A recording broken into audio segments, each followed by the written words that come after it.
Good morning guys. Buongiorno a tutti. ඕගොල්ලොන්ගෙන් මම පොඩි ප්‍රශ්නයක් අහනවා. හැබැයි තරඟ කොන්දේසියක් තියෙනවා. මේ ප්‍රශ්නෙට උත්තරය දෙන්න ඕනේ මේ වීඩියෝ එක එකපාරක් විතරක් බලලා. තේරුණාද?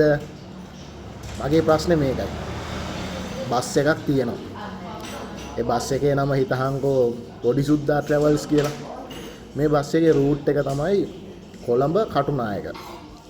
දැන් කොළඹින් ගමන් ආරම්භ කරන බස් එක ඇතුලේ 17 දෙනෙක් ඉන්නවා. ඩ්‍රයිවරුයි කොන්දොස්තරයි ඇතුළත්ව. මේ බස් එක මචං වත්තලට එනවා.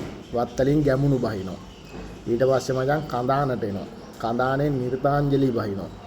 ඊට පස්සේ මචං ජායලට එනවා. ජායලින් රත්නාවලි බහිනවා. ඊට පස්සේ මචං දඬුගමට එනවා. දඬුගමින් සුගත් බහිනවා. ඊට පස්සේ මචං කටුනායකට එනවා. කටුනායකින් ජයලත් බහිනවා. කටුනායකට එන බස් එක මචං කටුනායක පොලිසිය ළඟින් රවුන්ඩ් බවුඩ් එක ගත්තම කොන්දොස්තර දුවලා ගිහිල්ලා බෑලා දුවලා ගිහිල්ලා වෙන බස් එකකට නගිනවා. බලනකොට මචං කොන්දොස්තර ටෙම්පරරි කොන්දොස්තර කෙනෙක්. මගේ ප්‍රශ්නේ මේකයි.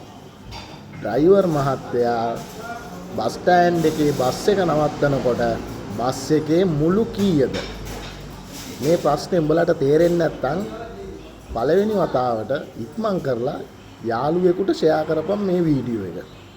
ඊට පස්සේ යාළුවගෙන් අහපන් උත්තරේ මොකක්ද කියලා. උත්තරේ පහලින් කමෙන්ට් එකක් දාපල්ලා. Thank you.